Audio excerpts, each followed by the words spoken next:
Hello and welcome to our channel. We are the Mind Hunters, and our guest on today's podcast is Shadi, my friend. Thank you so much. Thank you for having me, guys. Thank you so much for having you here. Pleasure, man. Pleasure. Today, we will find out your story, your personal story. You went from being a pilot to a successful videographer, photographer. That's quite an unusual story, I would say. Maybe my mom would ask, what is wrong with you? I don't know. That's what my mom asked. My mom too. Let's find out today. Stay tuned.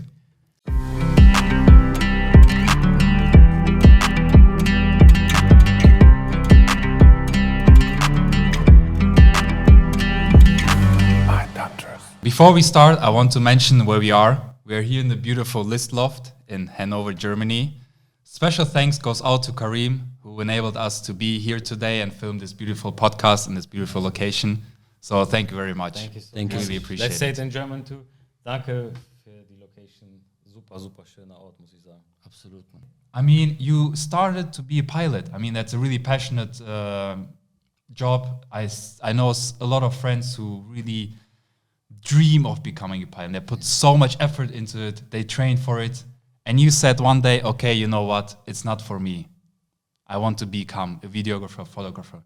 How did it come, first of all, to becoming a pilot? And what made you say that, okay, that's not for me, I want to do something else? After I did my Pilotschein, like my pilot license, I noticed that being a pilot is actually sitting in a cabin for like 2 hours, 3 hours, 5 hours, 6 hours. Yeah. That was totally not what I wanted. And therefore, Just like a normal job. Yeah. Just you don't sit at the desk, maybe you have a nicer view.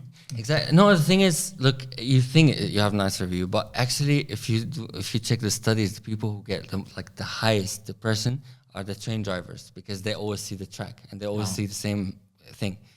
When you're in the sky, you always see the clouds, so you always have the same view, and it's not like you don't see like sightseeing and stuff from the sky. I was going to say, it's not like driving a car where you see people and you see, I don't know, many things, many different things. Exactly. So you just see the Exactly. clouds. You just see you're just in the sky and you don't see anything else. It's fun if you do like fly for an hour, the process of like takeoff, landing and stuff. It's really fun. Yeah. But going on a longer flight, I've never done it before, but I don't know. I was like, it's not my thing. And isn't it also that the plane is mostly on autopilot all the time? So you're just there observing the systems and you're not really active? Kind of like this, yeah, but it's really, like, I would say, I don't want to get so much hate about it, but it's kind of boring. Okay. It's like really boring. Cool that you found out for you. I mean, let's shift now to being a videographer. I mean, that's a completely different way of working. You're more free in your thoughts. I mean, you have to think maybe about the scene, how you shoot it, with what kind of camera, which angle. And it's a more creative process, I would say. So I see the difference here of being a pilot and a photographer. Yeah. So you're more active role here, right? Maybe you can tell us a little bit, how did the shift come, or maybe that interest even of doing so, becoming more a creative person? Was that always in you? It's really funny. I never before starting in this photography and videography thing, I never actually had this. I never had a camera before. I never even had the interest of like filming or taking pictures and stuff. But it was really funny because I was in Saudi Arabia. I was with some friends and family. We were playing bowling, and a friend of the family came to me and was like, "Hey, do you want to be on a set as a comparse, like just extra, playing around and stuff?" I was like, "Cool, okay, I'm Hollywood. I'm gonna." And you haven't done anything before? Never. In that direction? Okay. Never. And I started there actually, and then afterwards I was like, "Oh, I got a job there, just like." We call it ashers, like these people who run around the set and just bring coffee and set and like these kind of things, Yeah. And then I helped. I got the job to become a producer, and I forgot to get the card. I got a job to become like a producer, film producer, and afterwards I was like, it's really interesting. I just started learning more about it. I got into it. Okay. I think in our pre-talk you also mentioned about the mindset that you learned. Absolutely. Maybe you want to say about that. You didn't even only learn how to be a producer, shoot, but you also learned something really special. I don't want to mention here, but Shadi was with some really influential people from Saudi Arabia, some really known people, and also the way of working maybe made some influence to you. Maybe you want to talk about that. That was one of my first jobs, and actually going out from just having a normal life to being actually on set working with people, clients and stuff. It's more serious, you know, like you're it's not a joke anymore. It's like you have to be serious, you have to About be money, right? exactly. And Time it's is like money. it's like big companies you're dealing with.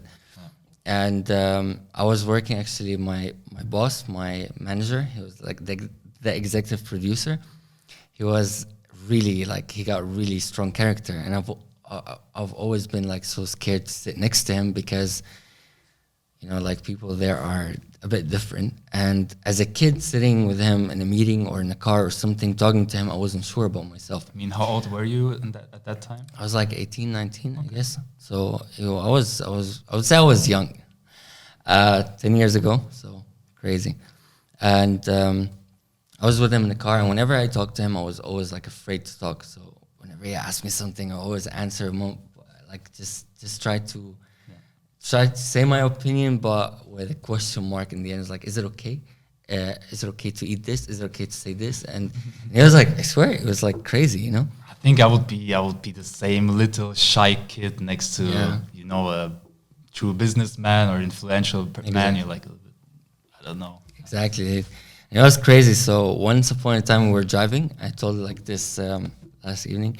Now we were driving the car, and he asked me a question, and I just gave him this answer of like, maybe, it's like really whispering. And he just like stopped the car in the middle of the highway, I swear. And he just looked at me and he's like, look, if you want to talk in a level that you hear yourself, talk confident, be confident. Even if you're not sure 100% confident, but just act like you're confident. And he's like, we live in a jungle, and you have to be a wolf. And in Arabic, it was like literally, it says deep, you have to be deep. And it's like, deep is a wolf. And he's like, if you want to survive, if you want to be something, you have to be a wolf. So be confident. That's like, never say sorry. Never. It was crazy. Not never say sorry, but like never apologize for things you're like for saying your opinion. But I have a question.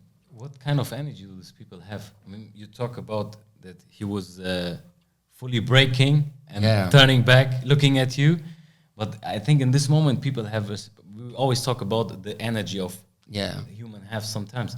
Or people have when they want to explain you something or to teach you something. Yeah. Well, what was the energy of this guy? Because I tried to figure out, and I had some pictures in my head. How was his energy? Because his energy, I think he had a crazy energy that pushed him so far. You know, when you go in a room and you see someone and you feel like, boy, this guy has like, he's powerful. He has something. Like it's not about like a position or money or whatever. It's more like you just fully respect them without even talking to them. You just feel like, oh, I have so much respect for this person. This guy is like this. He was like really insane. And even when he talked like he owns everything on the planet. Like with this attitude of not money owning, but more, if I talk, I own the conversation. If I sit somewhere, I own the place. And this kind of energy, when he talked to me, was like, look, I don't care where you're going to go, but once we're going to be working together, and he literally said this, he's like, if you're not going to be a wolf, get out of the car. And directly, just that's it. Like, I was like, okay, I have to be, if this guy is telling me you have to be like this, then I'm wrong. I have to change something in me. And so this guy is leading his place when he's 100%, bro, 100%. I mean, look, nobody's perfect. And I had so many problems with him afterwards, but he, like, I can never say like he's the best or he's the worst, but I learned so much from him, and I owe him so much of like my character today. So, I mean, this was your first baby steps, let's say, into the world of photography, videography. Absolutely. How did you continue from that on? Did you then start learning by yourself more and more? Did that arouse interest into you? What were the next steps? I'll tell you, it's a really fun thing, because when I started working in this company, there was a guy called Abdulillah. This guy, if he's watching this guy, I love him so much, because the second I walked in, he was an influencer. Like it was the beginning of people being famous on Instagram, and he's like kind of famous on Instagram, and he was the editor for the company. And you just watch his videos, and you get this feeling of like, wow, it touches you. You see a million videos, but this guy, when he does videos, it's emotional. I don't know how he makes it. If he just film this, like his desk setup, he makes it emotional. And I started like trying to come closer to him. Back then, we didn't have like YouTubers who's like showing videography, photography, and stuff. So it was always like you have to hunt for your information. And people were always like, "Oh no, they want to hide because if they show you, they're afraid that you take their job."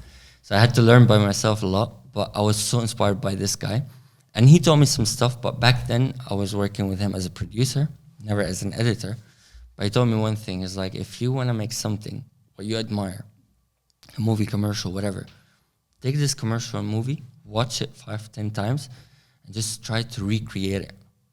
Because when you recreate it, you learn, with this process, you learn what they did, how to achieve it, and from that point, you can build your own style, kind of. And I started then just like trying to make kind of funny videos or something. It worked, so. Kind of reminds me of you building a puzzle and you kind of setting all the puzzle pieces together. Yeah. Each puzzle being a skill set that you learn from just redoing already existing videos. So you learn a lot of styles. 100%. And how did you continue with that of getting your own customers, your own projects, like developing your skills? It's really funny because after working in this company, I worked for like a year and a half. It's called Directions Production. And they work with really big companies like Armed Forces. We did work for Dubai, Abu Dhabi, Safe City and stuff. It was really crazy stuff. But when I came here to Germany, it was really funny because I was like, okay, I wanna continue doing what I was doing. But I didn't have contact to production houses. I didn't have a language. I couldn't communicate with anyone. Yeah. So I started applying for like companies that rejected me. So I was like, fuck it. I'll just buy my own camera and try to film something. And I started doing small events, weddings, step by step until I found the niche I want to go to. So which year? That was in 2017, I guess. 2017. Okay. I mean, okay, but there was a time it was a bit hard to teach yourself these things. Yeah. I mean, now you can just go on YouTube and you can watch everything, teach yourself everything. How was it at this time? Was there something to like having a guide, a YouTube guide that was teaching you the skills? How is it at all with this making pictures and making videos? Because when we two started, we also had to learn how to edit a video, but we do really simple stuff, and even this was a bit complicated in the beginning. Yeah. But what these things that you are doing, I mean, I think it's more complicated. How did you teach these things yourself? Like, as you said, like we didn't have like much YouTube videos about like teaching how to do videos, color grading, blah blah blah, all of these things. But for me, I had the software, and it was funny. I know here it's illegal, but back then, 2017, I was broke. I didn't have money. I didn't have anything. So I was like, okay, I had a really old Lenovo laptop. I remember it. And I just downloaded like a cracked, hacked version of Premiere Pro. And I was like, okay, I film with my phone, put it on my laptop, and just like try to play around. Just like go effect by effect, see what they do. And I swear, I had a notepad, like small book, and start writing like, okay, this warp stabilizer stabilize the footage, this one do this one do this, and I experiment with everything I'm doing. And learning by doing, when you buy something from IKEA, do you actually read the instructions? That's a good question. To be honest, my wife would kill me now. She's from Sweden. Yeah. They don't read it. They just start building. No, sometimes I do, but depends. If I buy this closet, what's it called? Pax Closet. Yeah. The last Pax Closet I did without instruction. Yeah, because I did At it one point you already know the system, and then every part is the same. Yeah, it's very simple, I think. For me, I'm a person who I would sit building something for 5 hours. Although if I look in the catalog, it will take me an hour. But I don't know why. I feel like it's more fun for me to go off the catalog, like off the instructions, like just try to build it myself. And that's how actually I start with editing and color grading and everything. Okay. It's funny, a lot of people ask like, how do you actually do it? I don't know how to teach people. People think that I'm just like conservative. I don't want to teach them. But I'm like, bro, I don't know. Like I really don't know how to teach you because I learned by heart. I know, like, not learned by heart, like I learned by doing. So I know where to go, but I don't know how to teach you how to get your own style or your own colors, or I just know it. It's like when you speak a language, you know. Cool. You just experiment around, see what Yeah. works for you, kind of see till what level can you go, and then find Exactly. your own style out of all of these settings and Exactly. mixes. Yeah. And I think the people that are really good in something, they don't have the time to teach. Thank No. you, Habib. Now maybe many people will look now and say, "What this guy is saying bullshit." No, but I think like if you're very creative and if you are really good in something, not everyone is a good teacher. Yeah, you know? absolutely. I mean, I when I was studying, you remember there were people, they were crazy. They were really smart. They killed the whole study, but they cannot explain you the Exactly. simple mathematics. Or I had one guy to me, I don't know how he did it, he never studied, but he got the best grades, and he just looks at formulas and say, yeah, this is like this, so the next step is obvious, it's here and then there. It takes me like 3 pages to like break down this one formula and understand what's behind it, and he just sees it, you know. So sometimes you cannot explain it. But what I want to know, you explained a lot about how you teach yourself to edit videos and stuff. But the next step or the next question is, how do you get customers? Plus, how do you give your stuff a good value? So why should I pay money for your work? I mean, there are many people that are doing good work. And this is always what I ask myself when I see people being successful with something. I want to know, like, okay, I mean, there's a person. The person is good. I'm a good singer. I have the best voice. But how do you want to sell your voice? What do you do to sell your voice? And how do you give your voice a value? The same with you. How did people come to you? What did you do? Well, like I love marketing, and marketing, half of it psychology, or like let's say 80% of it psychology, right? 100%. If you want to try to sell yourself as, let's say, I want to try to sell you a video for like $5,000, but I don't believe that my work, like the value of it is $5,000. I can't sell you because you will feel like I'm not even believing that my work is worth that much. If your prices are low, nobody want it. Doesn't matter. If I give you something I learned in Saudi Arabia, I worked in a shop for like a short time. It sells like luxury things like platinum, Rolex and stuff. It was crazy stuff, like crazy prices. The guy who works with me in the shop, he did a move. He's from Lebanon. This guy, went to the sea, and he found like a shell, just like a normal shell, and he bought like a gold kettle, like a necklace. Yeah. Put it in the shop. Cost like, let's say, 100 euros for the gold and stuff. And he just put it there in the shop, and then someone walked in and he's like, "What is this?" He's like, "Look, this shell, it was in a sea." And blah, blah, blah. He told them a story. He put value in it. And he's like, the gold is actually, it's from a place in Africa where there's only 200 grams of gold comes out of it. And the person was like, oh, wow, that's interesting. He put a story. He put a value. He's like, how much is it? $6,000. And he's like, yeah, it's okay. I'll buy it. Because the guy will pay $5,000 or $6,000. It costs 200 or 100. He will go outside and will be like, I have a story, I have value. It doesn't have a value, but the person who sold it put the value in it. And trust me, this guy, one day he will sell it for like 10 grand even, because there's a story and there's a value. So like that's how actually I kind of sell my stuff. It sounds bad that if I say like that's how I sell my stuff, but I know like I put value in my work, and I know like the effort and the time I put to learn things, and that makes my work valuable, I would say. Yeah, but I mean, if you give stuff a value, that means also that you love what you do. Exactly. You know what I mean? How should I sell something if I don't love it myself? I always tell everyone, like, when I do YouTube, I have to love it. If I don't love it, I don't need to tell anyone to watch it, because if I don't love it, no one else would love it. So that's very interesting, this story with the necklace. Just an example. If I choose someone to fix my car, honestly, I don't care how the person is. Yeah. If the person's, I mean, the person should be a bit nice, you know. Yeah. You need some kind of services, but what you do, you sell emotions, right? Exactly. You sell emotions. And I'm just thinking back on my own wedding. I don't even know the guy that made my video because we booked like a package and he was there. But I was thinking about it so many times. I was like, I had no emotional connection to this guy. I didn't tell him my story. He just came, he filmed my wedding. It was okay, but it was not like I don't watch my wedding video and I don't think like, wow. And this is what I want to say is like you sell emotions. And when people come to you, how important is for these people that come, they don't just want to have pictures and videos.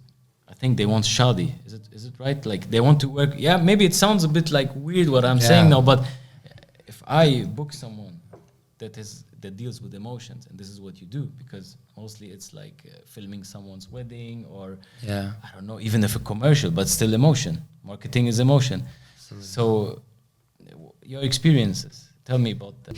This day is about them, and you have to show them like, look, this is your like, be comfortable, like me being comfortable around them, because I don't want to be this person who runs around with the camera and just make them uncomfortable. They have to be like just focusing on their day and forgetting the camera and forgetting the crew, forgetting everything, and then getting this video that gives them goosebumps to make them realize that, oh, we lived this moment.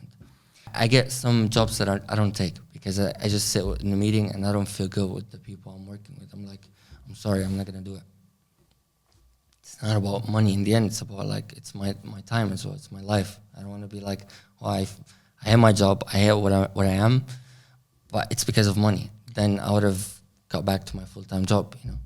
But isn't that the main message of freelancing, you know? You want to work with people that you choose to work with. Exactly. And you don't want to, this is why many people quit their jobs. Yeah. You know, that's the thing. When you have a job, then you have to work with whoever you have to work with. And you have to accept everyone. And I think in your job, that's a good thing. If you say you feel with someone uncomfortable, or the person has maybe weird vibes, not good energy. So it's not just about the money. It's about, okay, a project is also kind of lifestyle, emotions. And at the end, okay, you earn your money with. But 100%. Yeah. 100%. There's something like, look, maybe my clients or my friends will hear, because I'm really thankful. I have, as I said, like, for example, like I work with Alex Kukla. Big shout out for this guy. He helped me as well for mindset and so many things. And Evelina, his wife. These people, I worked with them. I started working with them. I shot their wedding. And it was really funny because after the wedding, he just came to me and he's like, hey, do you want to film something for me? I'm a fitness influencer. I work with Porsche. I do this and this. I was like, interesting. Start working together. And it's been like a year and a half. And now we're like, I would say we're good friends, because I really appreciate these people so much, like Alex, Evelina, or their friends. They help me. I help them with small things. Like I tried my best to help them with things. But it's always like this, like, you build good connections. And I always say this, like, I don't work for money. It's not money that I'm seeking for. I'm seeking more connection, memories, and moments. That's what's important. I mean, that's really great. Let me ask maybe one question, which maybe some of our viewers also ask themselves. You show us a path here. You want to show this path of Shadi. Shadi, I would say you're a really nice guy. Thank you. But also kind of like me and you. We are just normal dudes, right? Absolutely. We are just normal like everybody else. Maybe just we decided to make one step a little bit different. And I guess a lot of people ask themselves, well, I also have a dream. I also like, I don't know, I like swimming. I like also photography, or I have some other hobby that I really crave for. And I would like to do it as a main job, as a full-time job. How do I do this transition? How do I make it out of my normal 9 to 5, let's say, and also make my hobby as a job and live for my passion, and like you also live free and choose how I want to design my life? If you want to chase your dream, just do it.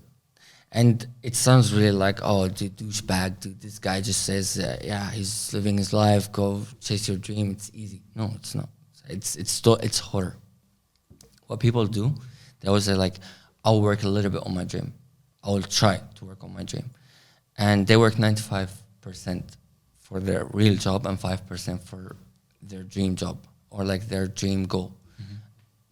nothing works like this. You want, even if you do 50-50, it won't work. And that's why I would be like, go out of your comfort zone, quit your job, sit there, sit at home. Dude, the first time I quit I did it twice. I quit the first job, I sat home. I don't have a client. I don't speak German. I don't know marketing. I don't know shit. And I'm like, I know that I have to pay rent in the end of the month. I have to pay my insurance. And that's a scary feeling. How did you overcome that? I swear I had so many moments for like having this, you know, cramps, your stomach hurts and you feel like you will throw up, you can't eat. You know that you have to pay, for example, like $2,000 end of the month. It's 15 already. And you don't have money. You don't have anything. You don't even have a job. You don't know if you're going to get a job or not. But the thing is, I really believe in this, that you attract what you desire. I'm not saying like just sit home and say, okay, I'm going to be a professional swimmer and just sit home like this and someone will knock on your door and be like, hey, do you want to be a swimmer? Professional Let's swimmer? take your case. I want to be a photographer. What do I do? So it's really easy. It's for photographers and videographers, it's really easy because, look, go out and shoot as much as possible. Practice, keep practicing. Because when you practice, people will see that, first of all, you're passionate about what you do. Secondly, they will see that you're improving. Third thing, they will notice if you have a talent or something. Because I will never say like, oh, I'm really good. Or I will never say like, I'm a professional, because each person has different eye and different thing. Where would you put it out? I mean, for the people out there, I think that's a really golden tips that you give here. It's like a step-by-step guide. Yeah, it's like, okay, where do I post my pictures? Is Instagram still hot? TikTok? Yes. Sorry, I was going to ask you this as well. You use social media and all these things. Tell us about the good things of social media. I mean, you can offer your products, absolutely, but at the same time, you have a lot of competition, I think, yeah? Isn't it like this? Because there are many people showing their stuff. Yes. Before, no one was able to show anything. Yeah. You maybe had to give people away these cards. We say it's called in German Visitenkarte. Visitenkarte. Like you have to give away business these cards. just like saying. And people, they try on luck to book you. And if it's good, if it's shit, then it's shit. But now people can see, okay, this is his style. Exactly. And he has some stuff to show. It's more transparency in the game. Exactly. Yeah. But at the same time, I think isn't it a bit hard to have a lot of competition, because there are many Shadis, I think, outside. Absolutely. Yeah. And there's better. I would say, like, it's true. Look, I'm not the best, and I really live with this motto of like the day you stop learning is the day you die, because if you sit and say, oh, I'm good, I'm not gonna improve, I'm not gonna learn. I learn every day. I go work on myself every single day. My Instagram is basically, I don't post like what I would do with my clients. I post what I actually practice, because even on my days off, I grab my camera and I'm like, let me film something. It's not like to film so people like my life is cool and I'm cool. No, it's more for me to push my limits and practice. What can I do more? What people would notice and what people won't notice. And it's a learning process, and I keep doing this. So like, where to post? It's not about posting, it's about, even I have hundreds of videos that I don't post, but it's like you learn every time you do something, you're like, oh, next time I'm gonna do it like this, better. But marketing yourself is, I'll give you a really golden tip. So I started with weddings because of a guy called Philip. Philip is like, big shout out to Philip. This guy, I came here to Germany, I was like, I wanna start shooting weddings. So I started Googling or like searching on Instagram. I found Philip. This guy, Philip, I till today I can't say his last name good, because Romanovsky. I guess Philip Romanovsky. I just saw him on Instagram. I was like, hey dude, I film. I saw you're a photographer. You're a really dope photographer. He's like one of the best wedding photographers ever. He's like creative as hell. So it's like, I want to do this. I'm a videographer. Let me work with you. We had a coffee. He's like, look, I have a style shoot. Style shoot is basically free shoot. Everyone come together in this wedding ponja and they just offer something. And I filmed the video, and afterwards, this video took the best wedding video in Germany in 2019, I guess. And it was the beginning for me on doing style shoots and stuff. He started hiring me. I started doing weddings, and he started like I like this with him, that when I worked with him, he kind of like trusted me. He's like, okay, do your thing, just be careful on 1, 2, 3, 4, and he just let me be what I want to be, and that opened so many doors for me, because people's like, who owns a restaurant or catering or singers and stuff, they start coming to me and they're like, oh, we love the video you did, can you do a video for us? My friend wants a video. The people who's actually in the wedding, they're like your future clients, not only on weddings. Some of them owns companies, schools, everything. They come to you and they're like, hey, I want your service. Yeah. It's crazy. So. But you said that when you're free time, you try to film stuff. Yeah. I remember one day I have a story. You know, when I love to drink espresso, or how the Italians say espressi. Yeah. And every day I wake up, I drink my espresso, and it got I mean, I do it every day, and it's like a routine, you know. Yeah. But it's not a big deal. It's you just go and have this full automatic machine. You just press espresso and it comes out. And I remember one day I was on Instagram and I saw you, and I went on your site and you made a video of how making espresso. And to me this day, I felt like I'm flying a plane.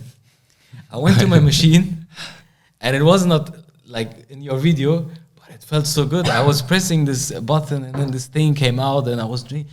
And I'm not joking. You made a video about just how to make an espresso. Yeah. But it looks so cool, all this effect, that this espresso, I felt like my lifestyle went 20 level up than the day before. But it is the same espresso I drink every day. Yeah. But I watched your video and I was thinking, what is this guy doing? It's just a fucking espresso video, but it's sick. It's Thank really you, bro. sick. Thank you. Yeah, but how do you do this? I mean, like, you just filming. If I would film how I make espresso, I think no one would drink it anymore. Because it's always like with screaming, asking my wife, where are the beans? We don't have beans anymore. Yeah.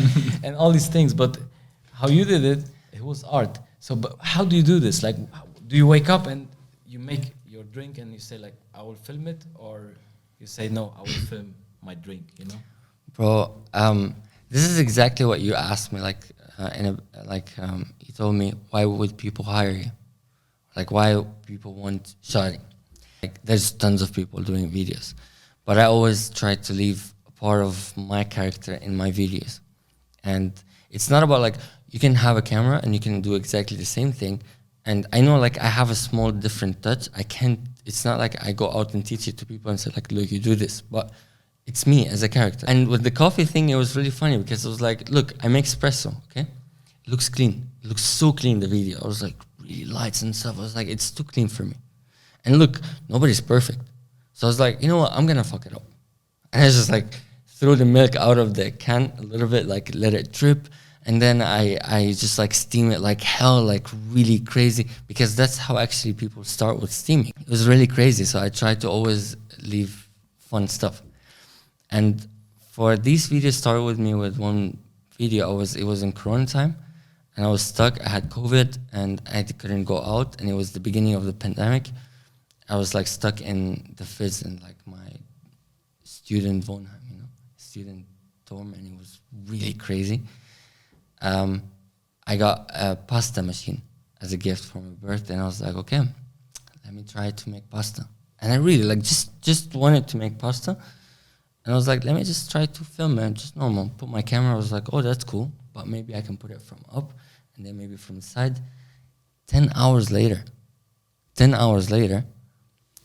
I finished the video, finished filming a 30-second video, 10 hours. I posted it.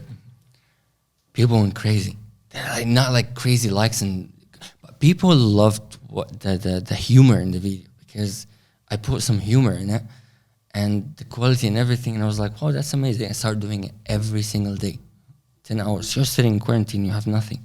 Every day, 10 hours filming, cooking, making coffee, anything. And it's just like sparked this, I don't know, in me. Like, I love it. I really love doing this. I mean, that's interesting. Is that your signature style of showing things as they really are? You said you mess it up a little bit, you play around, you fuck it up, just like everybody would do. I mean, it's relatable. I would see it, I would find it sympathetic. I would think, oh, that would be something that would happen to me.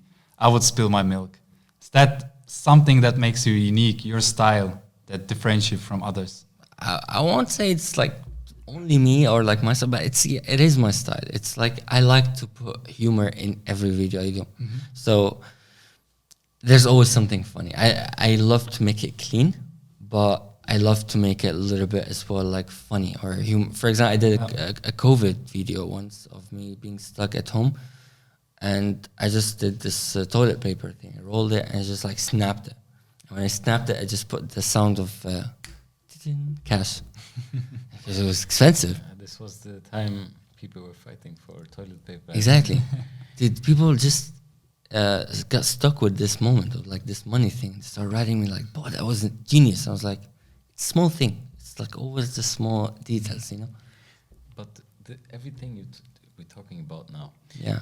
we talked a lot about the sunny side of the business. Yeah. From being I mean, this pilot thing was crazy. I would never do it. I'm scared to fly. Yeah. And then you made this, and we talked about the sunny side.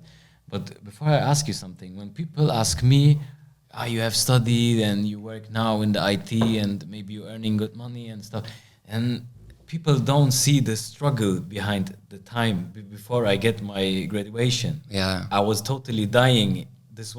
I had days I hated my life. I really hated my life. I started being older day for day because I had to learn. I didn't. And my question is, I think it's with everything you do in your life. Tell us about the story where when you started with this making pictures and videos. Would you do it all again? Yeah. And did you had days where everything was fucked up, where you said, no, this will kill me? Bro. Look, because, sorry, we have a message behind our videos. Yes.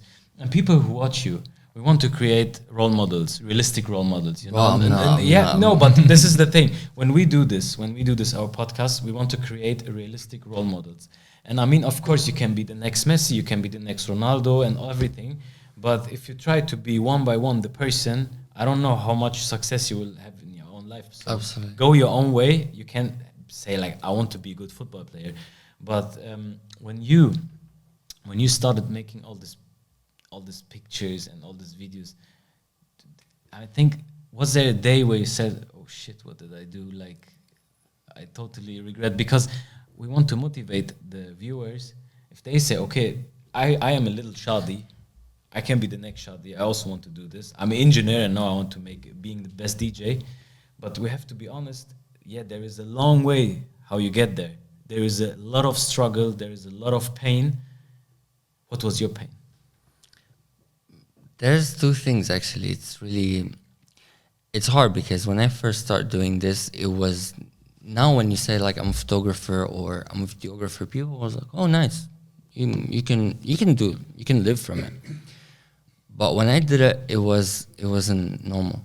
Like, I told my dad, yeah, I'm gonna be a videographer. And I remember, I swear, like, not saying bad things about, I love my dad, but he doesn't see, like, he's from this old school thing, like you have to be a lawyer, a doctor, or an engineer to be successful. But I said I'm gonna be a videographer. So like filming dancers on TV or on music videos, or what are you gonna be doing? This is what they think. I swear. Yeah. It's like, it's a disgusting business. Well, you're not gonna do something in it. But the thing is, there's people who write me like, dude, I love you. I love your work. I love what you do. I admire your work. These are the same, I swear, these are the same exact people who made fun of me when I grabbed the camera first time. They're like, photographer or videographer. I can proudly say, like, I produced for Netflix. I produced for big companies. I filmed some big stuff that I'm really proud of, but I could never think that it's possible for me to be working with brands like this or for companies like this or even having my name on a Netflix show. It's insane. How did you believe in yourself all that time? I believe that there's light in the end and I will reach something, and I kept working on it, and it just hope, like, thanks God, I would say, like, it's paying off. But most of the time it was like a really struggle. Like, you always think that you're ruined, you're fucked. I heard this so often, like, from so many people around me, like, dude, just get yourself a real job. And I was like, it's real what I do. Yeah, yeah, but like real job. I'm like, what do you mean real job? Like really, like people never saw that it's a real job. Now people are like, oh, respect it, dude. Like, amazing. They see a car you drive, they see a watch you wear, they see like places you go, and they're like, wow, amazing. How do you do this? Now, but back then it was always like, well, you're stupid. They laugh at me. But exactly, if I imagine to be in your position, I don't know, my rent is due, I don't have a job, I try to learn and survive. What keeps you pushing? What keeps you going? I've always believed that, look, whatever I did in my life, I had a full-time job, and I got a client, I get whatever I am, I'm always like, okay, it's cool, but doesn't feel right. Like, I don't feel like this is where I should be. Okay. Like, I always feel like so it's just the fear of maybe missing out on your dream, not doing the right thing, not being in the right place in your life. That was your motivation so big enough to just keep pushing, going through the hard times. My biggest fear is actually to be like 60, 70, 80, and I'm like, oh, dude, I could have lived my life. Look, money comes and go, and you can have like a real job and everything and just get paid but work 9 to 5, and your life is boring as fuck. That's half your life. You're in your job half of your life, 8-9 hours a day. That's half of your day. So if you're not happy, fuck it. Like, fuck the money, bro. Do you have one story in your life? Like, I can tell you what kind of story I mean. When I was studying, I remember there was a day, it was the end of the month. You get in Germany, it's called BAföG. Yes. So the state is helping you, and you have to kind of pay it back at the end. Yeah. And I remember it was the end of the month, and I swear I had like €5. And I went to the supermarket, and I mean, I could go to my parents and stuff, but I was too proud in this moment. Yeah. I went to the supermarket, and I bought this cheap spaghetti from Ja. Yeah. Everyone who lives in Germany knows what I mean. It's not the best brand. It's okay, but I was really fucked up this day. I was like, fuck my life. I bought this, and I made a sauce, and I was eating it. And then I was thinking, like, all my friends that quit school with me, they went to trainee programs, they are working now and all these things. And I was like, what the fuck am I doing? And you said something very funny. You said the money comes and money goes. The same day I ate my food, and I was like, okay, I have to struggle until tomorrow until I get my money from the state. And I played PlayStation. Yeah. I opened my PlayStation and I played GTA 5, okay? And I steal the car, you steal cars in the game. I steal the car, I sat in the car, I was driving, and there was a reggae song. And it was money comes and money goes. Yeah. And I was thinking, yeah, fuck, that's true. Like, okay, I have to be okay with this situation. I kept on learning. But at this time, I was so fucked. I was like, why am I doing this? I'm like 25 or 26. I don't know how old I was, and I have to struggle with less money. And other people, they're buying cars and stuff. And this moment when I was playing GTA and I hit the song, money comes and money goes, I was like, yeah, fuck it, just finish your study. And now I say, okay, I'm really happy I did it. When I ask you, do you have a similar story? Like, was there a day when you started with this photo thing where you say, fuck, like, what am I doing here? Bro, should I not quit? Should I not go to, I don't know, in other countries they have it, like we call it job center, when you don't have anything, you go in Germany, you go to the job center, they help you, but it's not given in other countries. So if you talk about it, if it's a day, it's like I had it like a year, a month. But rock bottom, like there's this moment when I got like down. I'm really like a proud person. I would never go to someone and say like, look, I'm broke, I don't have money. I would die before I ask someone. I'd say, like, hey, can you give me money? Because I feel like I'm better than... I walked in the street, people thought that I'm like, oh, you're rich, you make money. I'm like, well, you don't even know, like, I don't even have a cent on me. I don't tell anyone, I swear. But at this moment, it was really funny because it was actually a time when I lived in the Fizz. I didn't have money. I didn't have money to pay rent. I didn't even have money to eat. And you're saying, like, I swear it was so funny. There's a friend of mine called Samer. He was with me, and we were both as well broke as fuck. And I would never go to anyone and say, give me money. He came to me and he's like, bro, I'm really sorry. Do you have anything to eat? Because I'm broke. I was like, look, bro, I would never tell anyone, but I feel you, bro. Me too. I swear. It's like, what are we gonna do? It was really funny because we collected coins, 2 cents, 1 cent, and I was like, okay, I swear nobody knows this story, but that was rock bottom for me. Like that was like the moment when I was like, okay, life is ending. We took this bag. I was like, where can we like get these coins to make it? It's like we sat on the bed and we counted. It was like this much of coins, this much. It was like maybe 10 euros. Like it was all of it 1 cent, 2 cents, or something like this. We took this bag and we went to the kiosk next to the train station where I lived. I went in and told the guy, I was like, hey, Dean, you always complain that you don't have coins. Do you want coins? And he's like, no, it's too much. I was like, look, I put the bag in front of him. I was like, can you give me 5 euros, shine, paper? So we go to the supermarket. I'm not so embarrassed to put like all of this like big bag of cents and sit there like 1 cent, 5 cents, 2 cents. It was like, it was horrible. So he's like, okay, I'm not going to count it. He took it. He gave me the 5 euros coin or 10 euros, I don't remember. We walked into the supermarket and we bought, he said like pasta. I swear we bought as much pasta as we can. And we're just putting salt, and pasta. That's it. We were just eating salt and pasta the whole week. Funny thing is, I'm really proud of him because afterwards, this moment we both like, I kept chasing my dream and he's younger than me. He was like, I'm going to do something. He did Santechnica and he's now like, he finished and dentist. Yeah. Like, and he's it's a really good job. Yeah, and he's now really getting good paid, and I'm really proud of him because we were both like really down. And in that moment, as you said, like money comes and go. I really realized I really love this word that says like man in German. I heard it and I really love it. It says man macht Geld, Geld macht kein Mann. And this is like a really strong This is thing. very, very powerful. And what I really learned is like, okay, I can quit and just like go to a normal job, or I can just believe more in myself and just chase my dream, and I can make money. And actually it worked. So one question which is probably interesting for all of you: how long did it actually took you, Shadi, from being broke till you could actually live from being a videographer and photographer? It's actually really funny because before that I was working as a full-time photographer and videographer for 2 really big companies here in Germany, I would say, without mentioning their names. And with these companies, I was trying like just to see the limit with where can I get.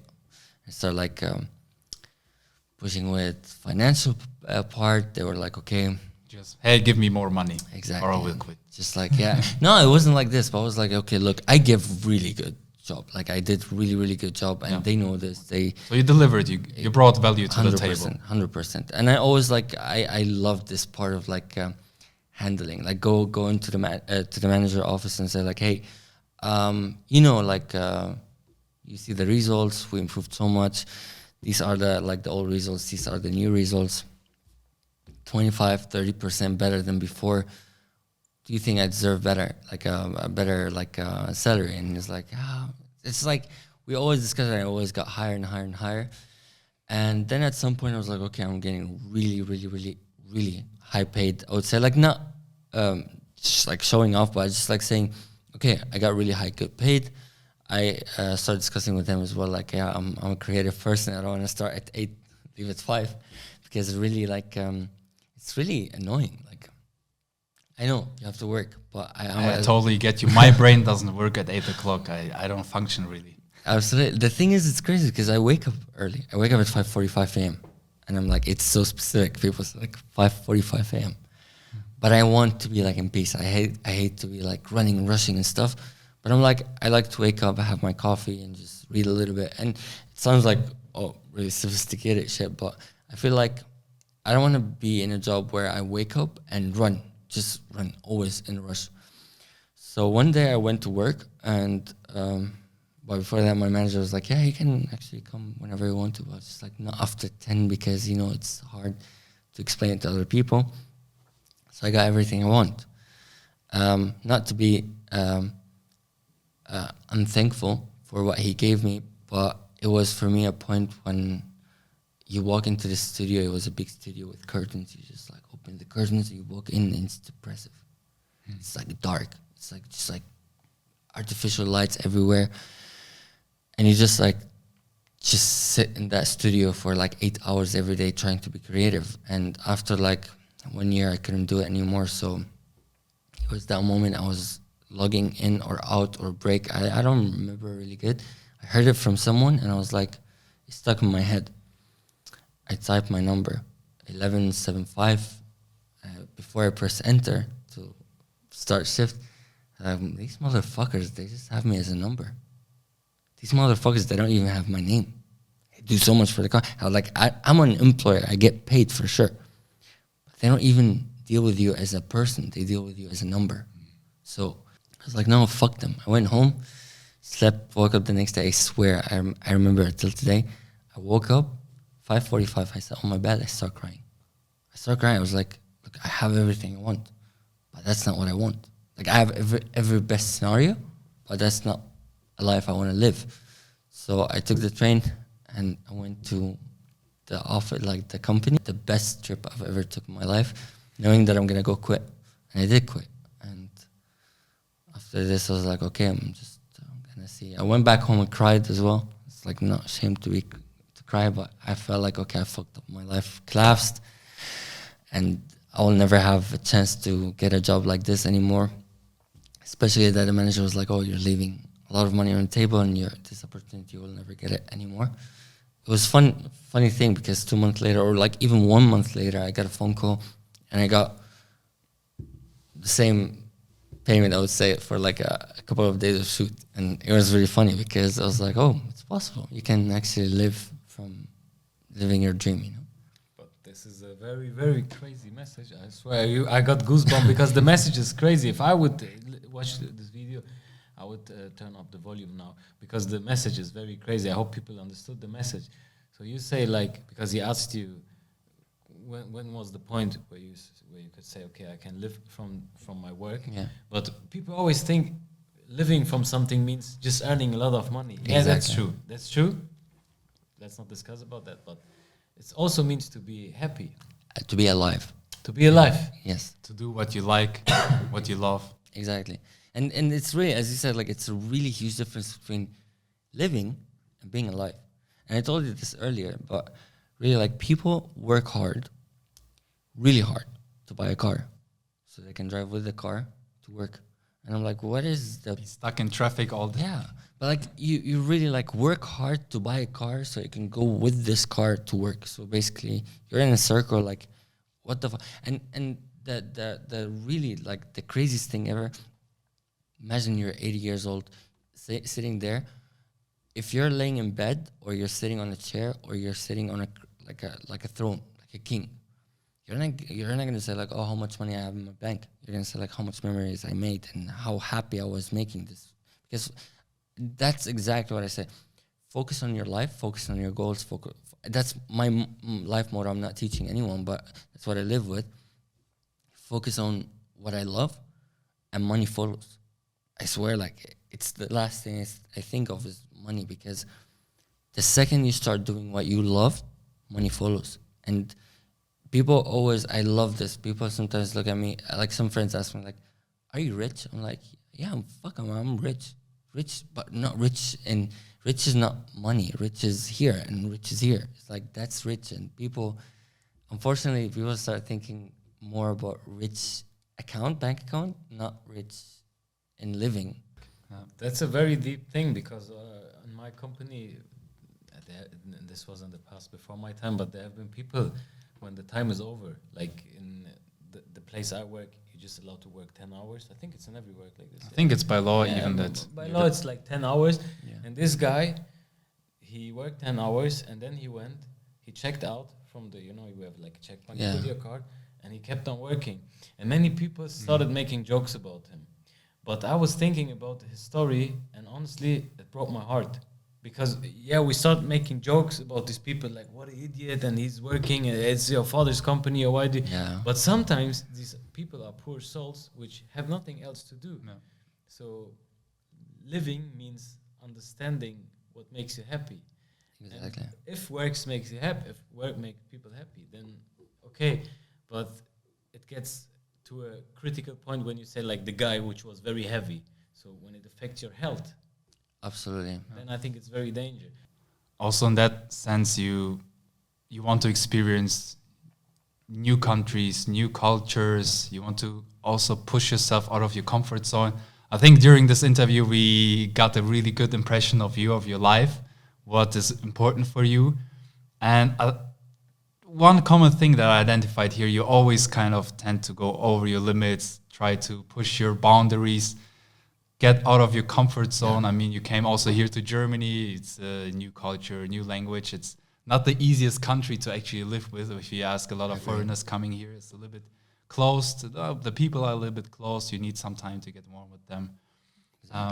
So my question is, would you actually recommend maybe other people, because I think it shaped you as a person also, would you recommend other people to push their limits? Of course, yes, push your limits, go as far as you can, but also kind of see and go out of your normal surroundings, maybe even go and live in another country? You learn a lot. It's crazy. Like in every culture, there's different things you learn, different people you meet, and it builds who you are. I really love to explain it in this way of like, you say like when you get a tree, you cut a piece of tree, and you get this, I would say like this wood, and it's just like shaped as a tree base, and you start like shaping it, and you go like with you cut pieces, you start sanding it until it becomes a really beautiful piece, and that's exactly like what your interactions with people goes. Even if it's a bad experience, good experience, it always shapes you to get you to who you are today. And being actually in a different country, it shapes you in a different way, and it's so crazy. It's really, really cool. Yeah. I would definitely recommend it. When you speak different languages, do you feel like your personality changed? Because this is a very funny question. I speak 5 languages, and I always feel like I have another personality when I change. When I speak English, I feel like I'm totally different human. When I speak with my wife, most of the time we speak English, like you with your girlfriend too. And when I go to work, of course, I speak with my friends German. It's like my mother language, you know, because I was born here. So, and then, when my mom, I speak Kurdish. I have a total different personality. When I speak with you Arabic, I have and I speak Persian, Farsi. Yeah.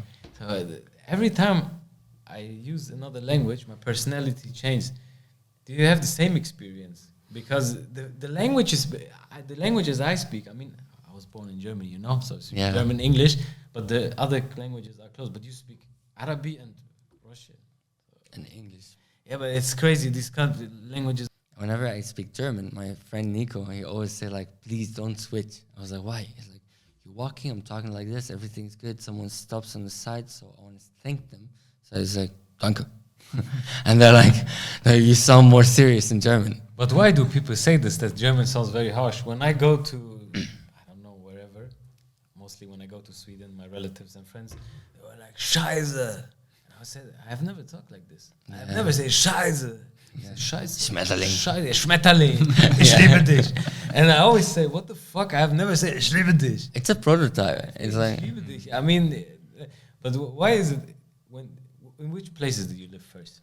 I was really fortunate to live in so many places and visit so many places. And as I noticed, like, as you said, like languages, it shapes the person and shapes your character and makes you who you are. And it's really funny because I have still so many Kurdish friends, and it's the way they express their love. You know, like you speak Kurdish, there was like Javim and Sasirim and Rahim. It's like always like my heart, my soul, my eye. And it's, if you say it in English, so look at someone who's like, you're my eye. What the fuck, dude? It's crazy. But actually, there's like, some languages are so romantic. Some languages, the way they express things is different.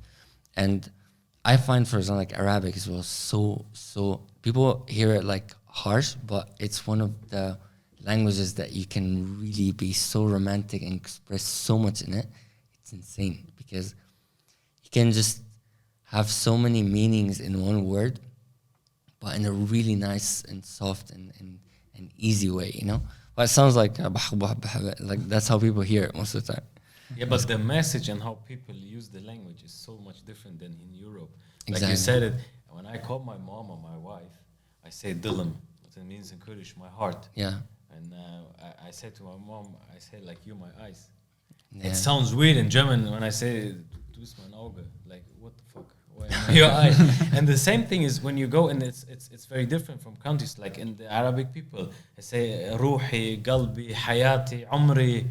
It means my life, my whatever. And when you go to Iran, people, when you go, for example, you buy something in Iran, just an example. You go to a supermarket in Iran, the person that's, like you say, like, oh, thank you for fixing it. And the cashier says, like, no karatam. No karatam means I'm your slave. If someone in Germany or wherever, in UK or wherever, will say, I'm your slave, ich bin dein Sklave, I will say, what the fuck, do you want to work for me? Exactly. Yeah, but there, it doesn't mean like you're downgrading yourself. Yeah. It means like, I would do everything for you with my heart and my soul. Even when you go in Iran, you buy something, they always say like, qabil nadar, which means like, it has no value, take it for free. Yeah. And I think if someone from Europe would go to Iran, they say, okay, you give me for free. So of course, you don't take it for free. Yeah. And sometimes these people exaggerate. They say it like 5 times. Yeah. I'm thinking, okay, and if you ask me one time again, or if you say one time again, I really would take it for free. But it's just the language is playing with emotions. Exactly. But it doesn't fit in, of course. You know, every place has a different culture and different way of thinking and expressing. But if you say in Germany, like, you my eye, I'm a slave. Like, Yeah. to people's... Maybe to build the bridge here, why do we talk about now languages, different cultures? Of course, it's part of you, part of your heritage, part of also what these talked before makes you think maybe a little bit different. Would you also say that just knowing different languages, different cultures, knowing how to express yourself in so many ways also helps you with shooting and making videos, photographies, that it kind of expands your horizon much more and gives you actually an advantage to just other people? Other photographers that maybe just come from one country, only know one language. I feel like I'm really thankful for like knowing these languages because it helped me so much to put me forward. I never felt it, never noticed it before until I met a guy who doesn't speak English. And he was telling me in German, he's like, my dream is to become a fashion designer. And he's really good. He's like insanely good with designing and stuff. And I'm like, yeah, but what do you do here? And he's like, yeah, here, like, there's, like, nobody respects fashion and stuff, so I want to go to Paris or stuff. I was like, go. He's like, I don't speak other languages. I'm like, yeah, but you learn. And he's like, yeah, it's so hard to learn. And I was like, it made me realize that, dude, if I didn't speak, like, different languages, I would have been stuck in one place.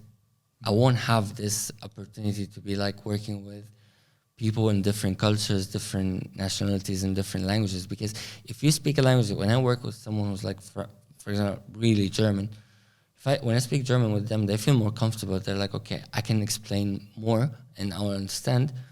Arabic, English, whatever. It's all the same thing. So I would say like it helps and it's advantage, but I didn't like experience it so much. I would say. Yeah.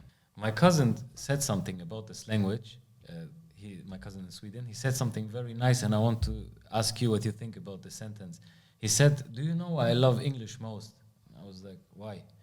It was like, because it's the world language. He was like, no. He was like, yes, it's the world language, but he was like, imagine, just an example, if you in Germany speak with accent, okay? Yeah. If many people, Iranians speak with accents, Russians speak with accent, Arabic people speak, Kurdish people, German people would say it sounds weird, so you need the klares Deutsch. Yeah. So Hochdeutsch. Hochdeutsch, fertig. Yeah. But he said, I love the English language because no matter which accent you have, like when Italians say in their Italian accent, hello, how are you in English, or people from Africa, they have their accent.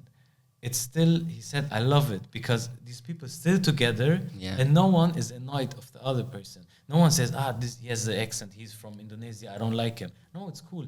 This is the German guy with the very weird accent, with the very weird German accent. And what do you think about this? The country I saw it the most in, it's Saudi Arabia, actually. Because in Saudi Arabia, there's a lot of people who work in every sector, like Indians, from Philippines, from Bangladesh, from Pakistan, from every country, almost every, China, Japan, every country, really. And it's really funny because they actually made a language for themselves there, kind of. And it's really like, it's mixed English, Arabic. But as you said, like, you hear English, you can tell where this person from. I always hear like a Russian accent, or I hear the German accent, or I hear the Arabic accent, the Egyptian accent. You always hear it. It's really cool because it doesn't matter how they talk, you still understand. You don't have to talk like Hochdeutsch, because if you go to Bayern, I speak German. I would say I understand German. I went to Bayern. I was like, why people are talking Bulgarian to me? I don't know. It's a different language. It sounds like Russian, Bulgarian. I don't know what it is. You don't understand it. And same thing in Arabic. It's like if you go somewhere to Morocco, it's like they speak Arabic, French a bit, and you don't understand shit. Same thing in every country. But as you said, like, English doesn't matter where you go. If you're in Texas or you're in like Ohio, I don't know, you will understand. So yeah, this is the crazy thing about this language. No one is annoyed of, I don't know, people which have a different accent. But as you said, it's in Arabic the same. People which speak from Lebanon, they say like, I don't like the, I don't know, the Emirati or the North African accent. And it's a Persian, same Persian. When they hear Afghani people, they say, I don't know. And the other way, the same. What is your experience of being a foreigner kid actually in a country where you're not German, but you're born here? I have a really interesting experience with that because my parents come actually from Russia. My mother's side are Russians. Yeah. My father's side are Germans, which at 1900 something immigrated from Germany to Russia because in Germany there was a famine. Yeah. So under Ekaterina II, she invited Germans to work in Russia. There was a lot of land. Back then it wasn't even Russia, it was some USSR. Yeah, with the USSR. It was even before that time, it was like Tsars, like kind of like kingdoms. So you could go there to work. You get a land. There was basically part of Germans at one land. They even called German Russians. The Volga, Deutsche, Volga Germans. They had their own villages. They talked German there. Anyways, so I have different cultures, German and Russian culture mainly. And as a child, I was mainly with my mom. My dad was working, so my mom rose me. I was speaking mainly Russian. And I didn't know the concept of languages. I did not know that there's different languages. So I just spoke Russian with my mom. My mom was my only contact. I was speaking Russian with her. And then it came that I went to kindergarten. And people, like children, didn't understood me. Like I spoke with them, like, let's play, I talk with them. But like they talked something. What was that? I don't understand what they speak. And I was so confused. I came home like, Mom, like the other children don't understand me. And then she had to educate me, we're actually living in Germany and we speak here a different language. Because my mom was so busy like with raising me, they just came to Germany, so she didn't have the chance really to learn the language. So I just learned Russian. And somehow then with kindergarten, children really catch up languages fast. So I catched it up, spoke German with the children. And I kind of forgot to speak Russian because my only circle in kindergarten was to speak with other children. Yeah. So I only spoke German, forgot Russian. And then we got relatives coming over to visit us. And of course, they only spoke Russian to me. And I was like, I don't understand you. Like, I only spoke German to them. And it's so weird. The kind of also, till today, I have it, that I'm mixed with the languages. I don't know, probably you have it also, a lot of languages. You think about something, and I'm like, well, I know now the Russian word, but I need now the German word. Or speak English with my girlfriend, and I know the German word, but not the English word. Or it gets mixed up all the time, and I have sometimes I have problems with that really because I get too tangled up, and it's super interesting. Also, we talked about the way of expressing yourself. I feel like in German, I'm a little bit more precise. I have an engineering background, so in my work I have to be really precise. I love German for that.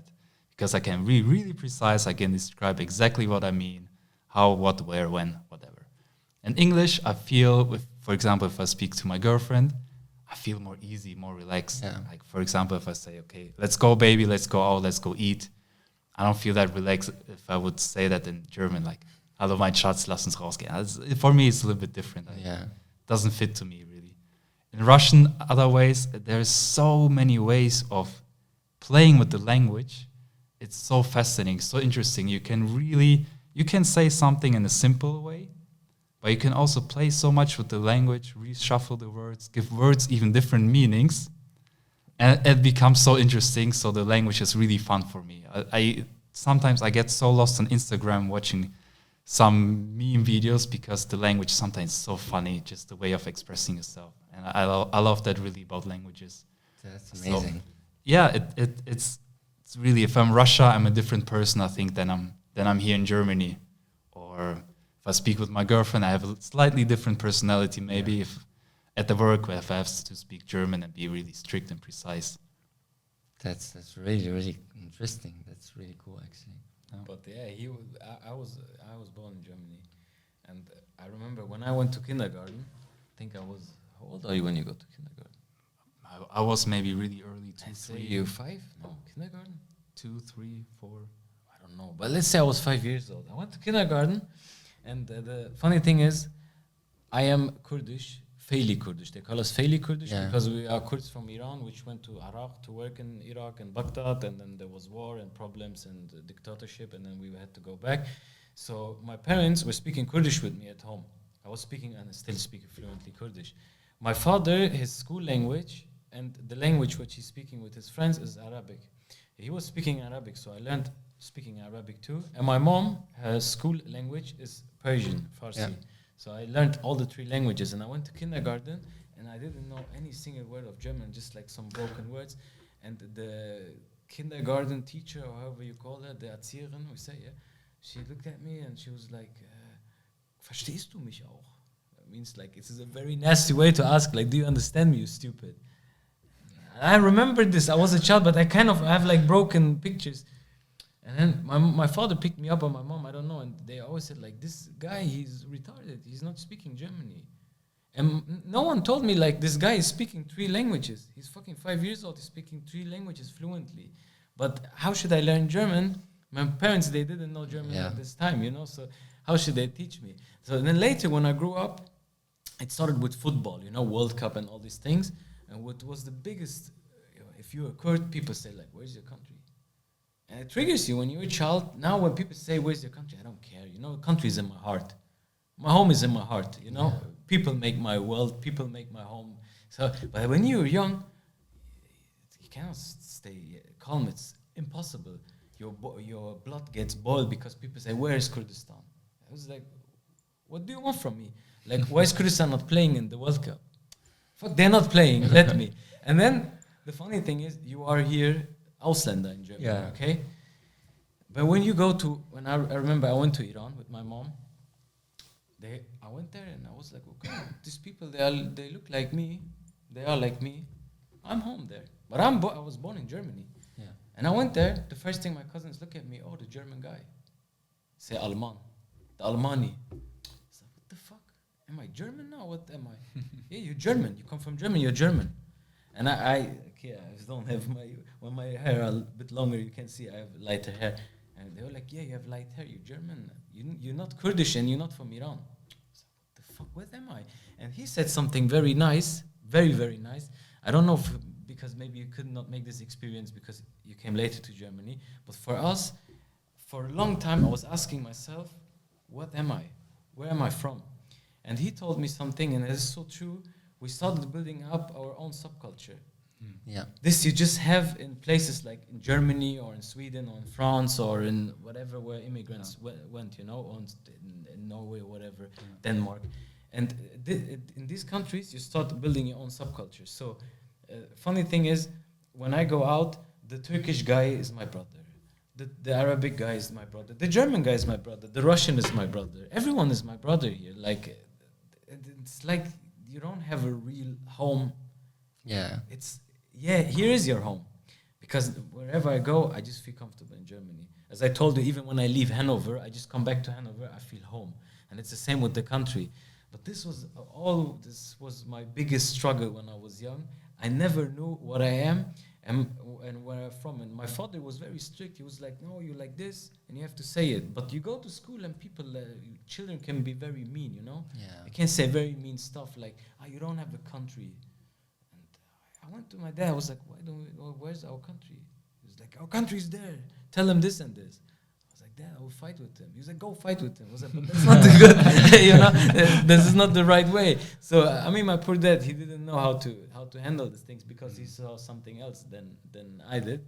But yeah, I think many people went through this, but I think our children will have it much easier. So it's more like everyone is listening now. It's a healing thing, you know. You have to understand home is where your heart is. Home is where your heart is. Home is not where the country your mom was born, your dad was born, or where you are born. This doesn't matter. Home is where your heart is. And my heart is here. My friends are here. Everything I love is here. So this is my home. So I don't care. You know, if you ask me the nationality, I'm from Hanover. Hanoveraner is my nationality. And I'm even born in Hameln, not even in Hanover. But this is a thing. I think it was very, very weird. Plus, you asked something very interesting, and I think you went through this. I hope you didn't went through this. Or maybe you did. I think you did. In our pre-talk, you said you did. People which are born and raised and grow up in Germany and all these things, or like even other European countries, you always have to fix your father and mother's papers. Oh yeah, till today I just came home. Nothing has changed. There's always like a staple of letters waiting for me. Like, here, take care of it. Translator, what does it say? Yes. And the thing is, like, I have a very funny story. I think in class in grade 5, I don't know. I think I was 12, 13 years old. I was a child. I was collecting these Pokemon cards, and we had Go-Go's, and this was my time, you know. And I was playing with my toys and stuff like this. And my father came. He had a problem with something, and he needed to take a lawyer. So he came with the paper. He was like, "This is for my lawyer. Read it. Explain it." And I was looking at him. I was like, "What is it?" He was like, "It's for my lawyer. Read it. Explain me what he wants." And I opened this fucking paper. I looked at it.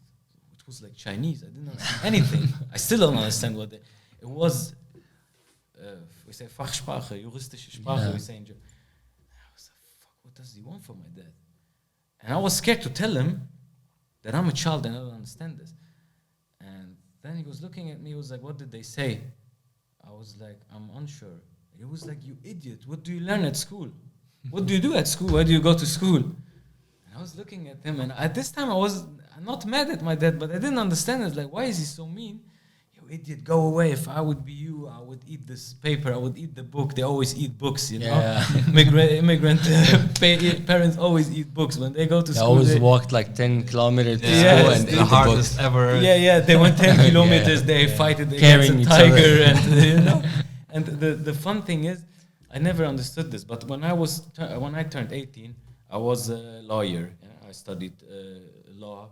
I was working at the tax office. I was working at the job center. You know, the social thing where you get money. But at the end, I don't know if you guys made similar experience. You know, last year I lost my father. It was a very hard time for me. Thank you so much. It was a very hard time for me because I didn't know when my father passed away.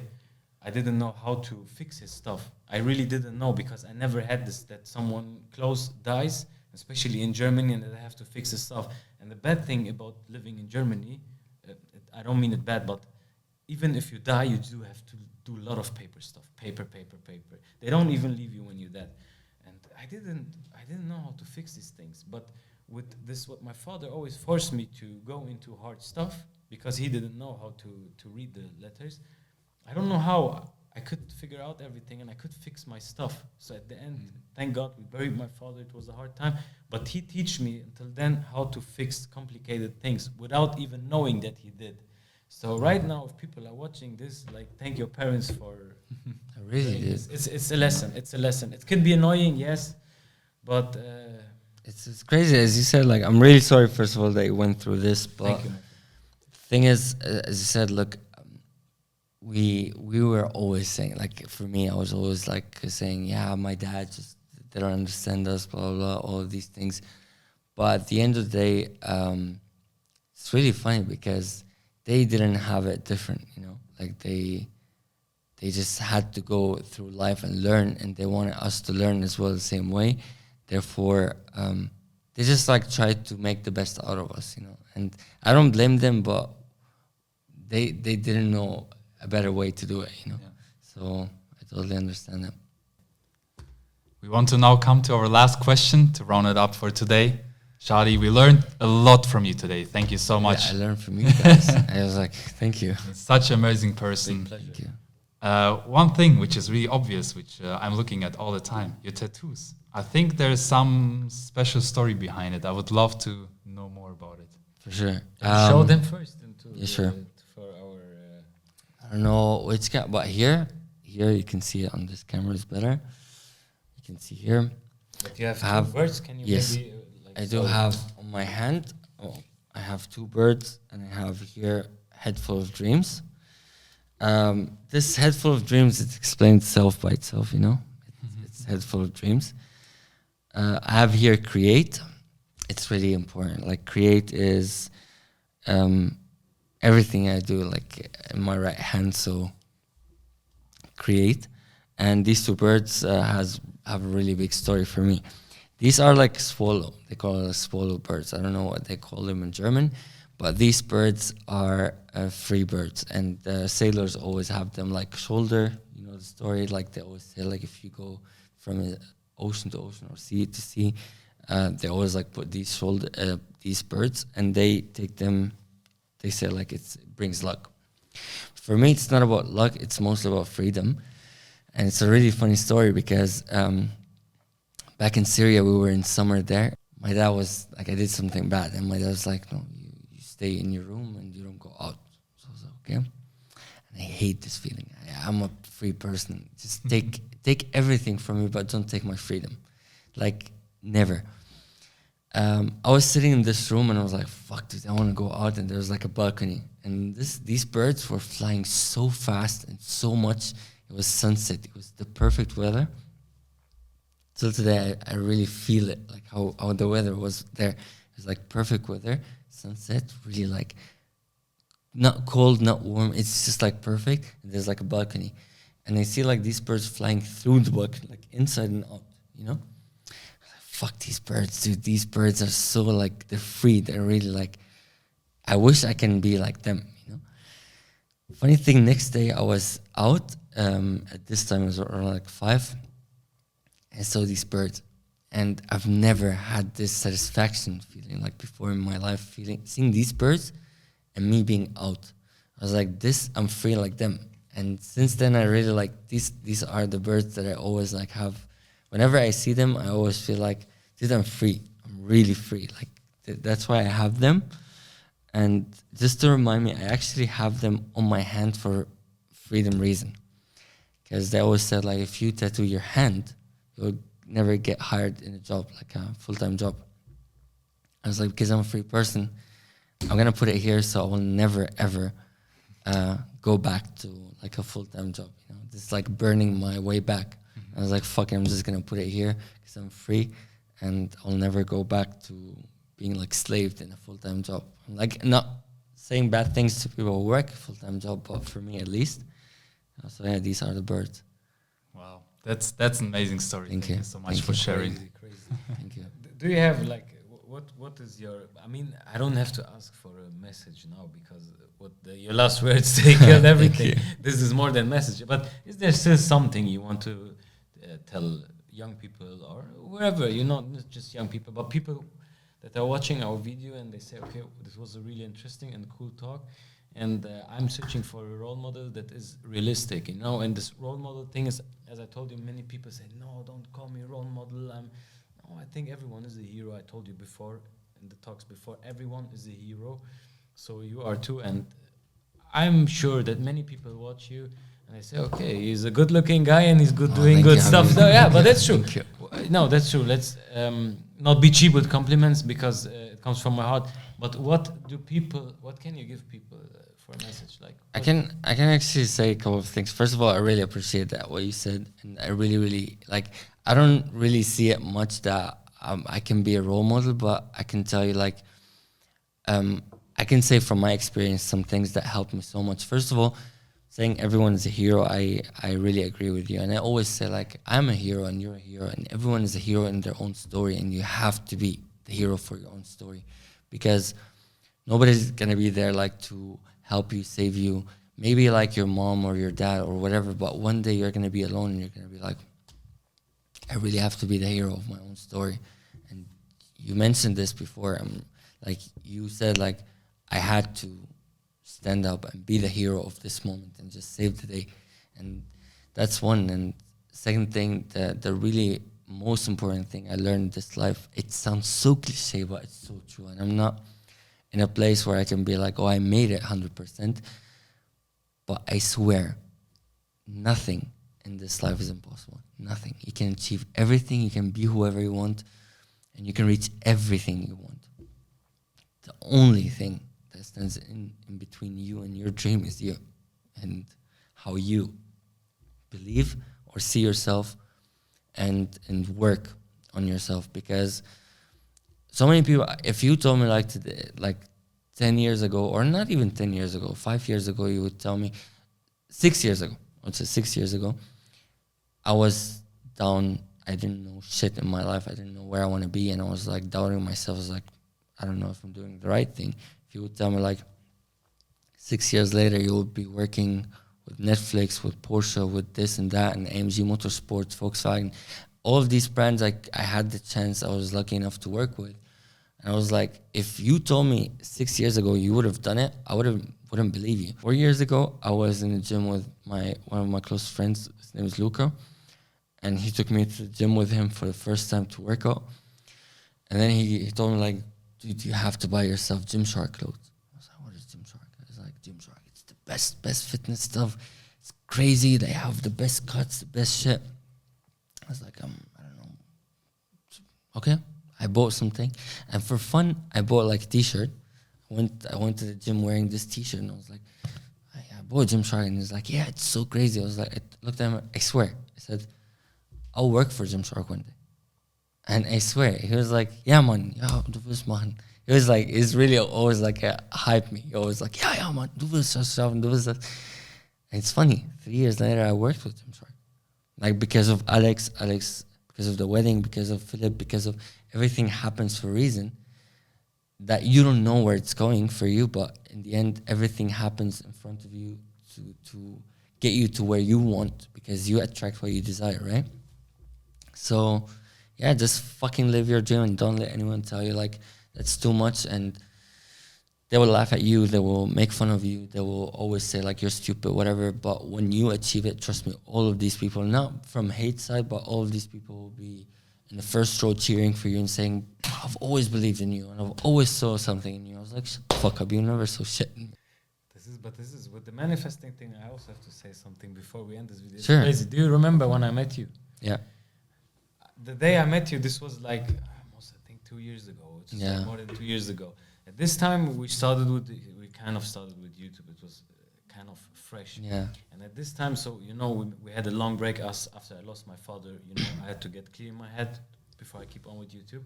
But I remember I met you in this student house. You were sitting with this Mexican girl. And I liked your story. It was just a short introducing. And I went back from after I met you. And my friend said, my friend Igor, he said like, yeah, he was a pilot and he's doing now photography and stuff. And I was like, okay, that's a crazy story. And I went back to my wife. I said to my wife, I looked at my wife. I was like, I will interview him on YouTube. She was like, wait, maybe he doesn't want to do it with you. I was like, I will interview him. 100% I will interview him. Now I'm sitting here with you. And this is the thing for people which are watching our channel for the first time, because we just drop stuff in German. And our German viewers, they know why we're doing this. I don't know if you guys had the same experience, to end it now, but many people love to listen to stuff of very famous people. Like, oh, he's a football star, I want to listen to his podcast now. Or he's a rapper, I have to. But I noticed for myself that when I listen to these people, they have sometimes very cool stories, like Elon Musk or whoever, but it's so like, I don't feel it so much, to be honest. And I noticed I love listening to normal people because the normal people are the big heroes. Yeah. This is why we did this, what we do. This is why we did. I would love that people who watch our stuff and who listen to you, that they understand how nice it is to listen to you, even without knowing you before. You know, I don't have to know you to love your story. So, my friend, thank you very much, brother. It was a big pleasure to have you here. Thank you so much. It's a pleasure. Thank you so much for having me here. My first podcast and hopefully not the last one. And I learned as well so much from you guys and keep doing what you're doing. It's amazing. Thank you so much, brother. Thank you so much. It's a pleasure. Thank you so much, guys. Thank you so much. Thank you for everyone. And thanks for the mics. Podcast.